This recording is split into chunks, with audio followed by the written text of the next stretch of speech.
welcome to In This Corner TV. I'm James Smith. Fight time has arrived in Mandalay Bay. Miguel Cotto versus Saul Canelo Alvarez on HBO pay-per-view. Much anticipated matchup. Before I weigh in and break it down, here's some of the best fighters on the planet who have their take. If I'm picking the redhead to win the fight, I told him how to win the fight, which is, for me, a simple deal. He gets aggressive. He's first. He uses his combination, and he walks Cotto into that right uppercut. He listened to me. He said he's going to implement that plan. But your thoughts on breaking down the fight? What should both fighters do? Well, look, I'm actually going to have a talk with Canelo soon in his room, and I'm going to explain to him that he has to walk through fire. He has to walk through fire. I mean, and he's going to get burned, and it's going to hurt. But that's the type of fight that he's gonna experience. This is the type of fight that's going to define him as a fighter, as a person. He has to go in there and slug it out, and right from the start, he has to press the action and do not let him breathe. How many rounds can Miguel Cotto dance around, box around? His legs have to give out at one point or another, whether it's the 6th, 7th, 8th, 9th round. Canelo has to be in tip-top shape and press the action right from the start.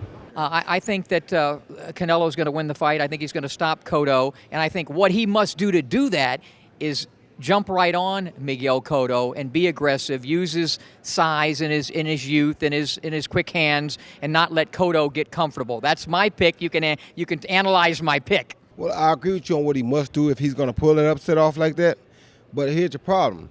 How many times have we seen Canelo Alvarez really get that aggressive like he needs to be and do that? Not enough. And put the trigger on and put that pressure on people like that. We haven't seen it. So that's why I'm still up in the air with who's going to win the fight. Because if he came out and jumped right on Cotto, my money would be all on Alvarez. If he had shown me that in the past, I'd be all pro Alvarez. But he hasn't shown me that. So since he hasn't shown me that, well, he has shown me that if he goes out and tries to box Cotto and allows Cotto to mentally get into the fight, he's going to have problems because, to me, Cotto is probably the hardest puncher he ever faced. You understand me? So getting hit with that left hook to the head and that left hook to the body over a 12-round period is going to wear him down just like it wears anybody else down. And not to mention that he fades some anyway. Yeah, he does. Which may be why he don't put the pressure on people like that. So we saying, is he going to go out on a limb and try to put pressure on people when he's known as a fader too? That's a lot of gauze. I'm putting a lot of pressure on him. That's what I'm saying. You're saying a lot because you tell me that a guy who fades is going to go out and put the pressure on right away knowing that he fades. That's not very smart, is it? I mean, obviously those that know either fighter, you have, Cotto, who in my opinion is a first ballot Hall of Famer.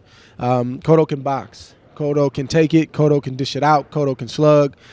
He's done everything and probably experienced everything that you can possibly experience in a professional prize fight. He's been there and done that. You have Canelo, who has a lot of experience, but I think Cotto has more experience against top competition. Of course, we all know Canelo last year fought Floyd Mayweather, and he came up short, and I'm sure he learned a lot from that. But it's youth versus experience, and youth has prevailed in the past, and so has experience. So you can't really hang your hat on either one. You have to see who shows up and who executes in the moment under the lights, which is Saturday night. I would like to see interesting fight, and I hope that this fight will be very interesting because two great fighters and two great boxers, one young, one more experienced, more experienced, and Canelo has a big motivation for the title, and I think that Canelo will win this fight, but chaos or not chaos, I don't know. I think so. Score decision, 12 rounds. It will be like more fair for both boxers. It's let's see Saturday night, and we will see a great boxing fight. Now, I'm picking the redhead to win the fight, but in order for him to win the fight, and I've told him, he didn't listen to me against Floyd, but hopefully he'll listen to me if you're picking him. I told him he needs to jump right on Cotto right away, and he doesn't. Sometimes he doesn't do that, but I think he needs to be first in this fight for Canelo to win. Yeah, I think be first is definitely a key, but it's tough because when you're in there, sometimes game plans are overrated. Yeah. I've had, when I fought Edison Miranda, which was my first real test as a young pro, we had a tremendous game plan. But the first round, I get headbutted, and there's blood coming down in my eye, and we didn't plan for that. We didn't talk about that. That's just something we had to fix. So we went to game, plan B, plan C immediately, which was we can't move away. We got to back them up now. And by doing that, which was not part of the game plan, it got his respect, and that allowed me to box Edison Miranda later in the fight. So to say that is to say, that may work, but there's so many ebbs and flows. There's so many little things happening from round to round, and it's so difficult, but that's the beauty of the sport, and that's what people have to understand these days where, the nuances and the small things get bashed in the sport. Even the brawler sets you up. Even they have a game plan, even though it looks like they don't. So there's going to be a lot of that. And there's going to be some good rounds for Cotto, good rounds for Canelo. But at the end of the day, whoever can maintain their composure and execute, again, they're going to represent their country the best and get their hand Who will raised. that be, in your opinion? Well, of course, I like both guys. Okay. I respect Canelo. He's brought a lot to the sport. He continues to bring a lot to the sport. Cotto, his resume speaks for itself, but he's a teammate of mine. He's a stablemate of mine with Rock Nation Sports, our promoter. So I'm here to support him. And I'm pulling for Miguel Cotto, and I think Miguel Cotto can do it. I think he can outbox Canelo, and I think that he has enough of a beard, enough of a tough chin to deal with the rough moments that he may have against Canelo. And Canelo has to be careful because Cotto can punch too. Tremendous left hook artist. So they both have to be careful. It's not no one guy can just disregard defense and go in there and not have a game plan. Absolutely, the plan that I believe that Canelo is going to execute with some resistance by Cotto. We have to expect that. He's a proud veteran. He's a proud champion. He's a former or future Hall of Famer. When you have all that on the line, I can speak for age, but age won't play a part in this fight. Just what you said will be a factor in this fight. Canelo have graduated from many fights, starting with the Floyd fight. And I believe that watching him in camp, hearing what he says, and understanding that part of life and that time he's at right now where he has to deliver this time.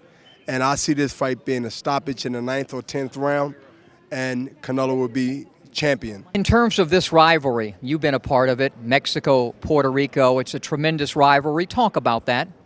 There's a lot of passion involved. You must fight, you must perform.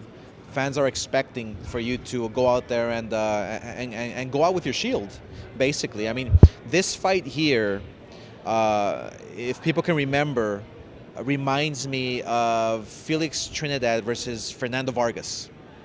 You're going to see 5, 6, 7 knockdowns, a lot of action.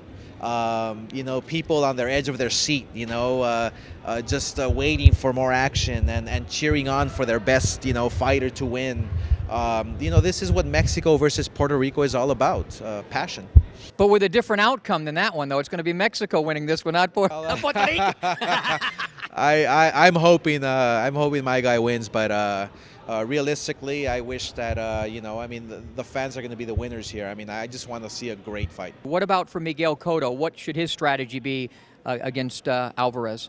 Miguel Cotto is the more experienced veteran here. He has the experience on his side, so he has to be smart, go out, take his time because he is 35, pace himself, make the fight his pace. No more than 55 punches around. Make sure he has a high landing percentage like he's had lately. Make sure he remembers to invest to the body. Take Canelo out in that deep water to where he starts to fade at. Once Canelo seems or gets to where he usually starts to fade, you got to pick it up. Manuel Stewart told me when he was training Cotto that he thought that his left hook was perhaps the best he had ever worked with. That's saying a lot coming from Emmanuel. Your thoughts on where the Cotto left hook ranks in terms of the great fighters you've seen? You're one of them. Honestly speaking, it's one of the best in the game.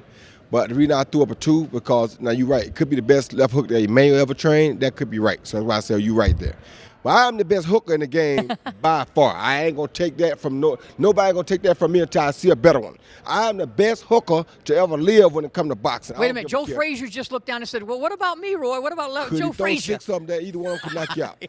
Could he throw 6 of them and either No, one of them had not a 6 capability? of them. And either He one of them had a didn't need 6. capability to knock you out. Yeah. He couldn't. So right now, I still got that title. You understand me? Until somebody can throw 6 of them and then crank it up and throw 7 more, and all of them could have knocked you out. No, I'm the best hooker in the game. But Cotto is a close second. He and Joe might be right there at that second because he does have a beautiful, picture-perfect left hook. Now, hook to the body, single Eddie Mustafa Muhammad the second. He got the best hook to the body. That's where I got mine from. It looks like to me that you're animated and excited for this fight. Oh, I am. This is a fight you should be animated and excited for because you have 2 guys who want it, that they don't want it, but go around and get it. They want it, they come get it. And Canelo, very much like you, he doesn't wait around. I mean, it probably wasn't ready for Mayweather, but despite that, he took the damn fight anyway. And I get the feeling that, yeah, like you, he's not going to wait around for a guy. He wants to fight him in there. Probably, it seems like he has that spirit about him where the L thing, legacy, means something to him. It's pride, honor, you know, his dignity. You know, he's a very proud fighter. And yes, he did take Mayweather on too early, and I told him not to, but he's just a fighter that wants it now. He wants it now, and you know, now he's learned his lesson that there's a time for everything, and his career is unfolding, you know, at a fast pace. He just turned 25 years old. He's accomplished so much already. So we strongly feel that that Canelo has a very bright future ahead of himself, but he must win this fight on Saturday night. So you can see by what the great fighters have to say, they're looking forward to the fight, and everybody thinks it's going to be an excellent matchup from Mandalay Bay. My take, I'm going to go with the youth. I'm going to go with the fresher guy. I'm going to go with Saul Canelo Alvarez. I think that what he needs to do is jump right on Cotto from the get-go. I mean, he needs to be first in this fight and take it to him and make Cotto forget about the past 3 fights under Freddie Roach and make him remember how he looked prior to those fights. I like Canelo with an 8th round stoppage. Should be a great night of action from Mandalay Bay and on HBO pay-per-view. We'll be back with post-fight coverage from Mandalay Bay. Enjoy the fights, everybody.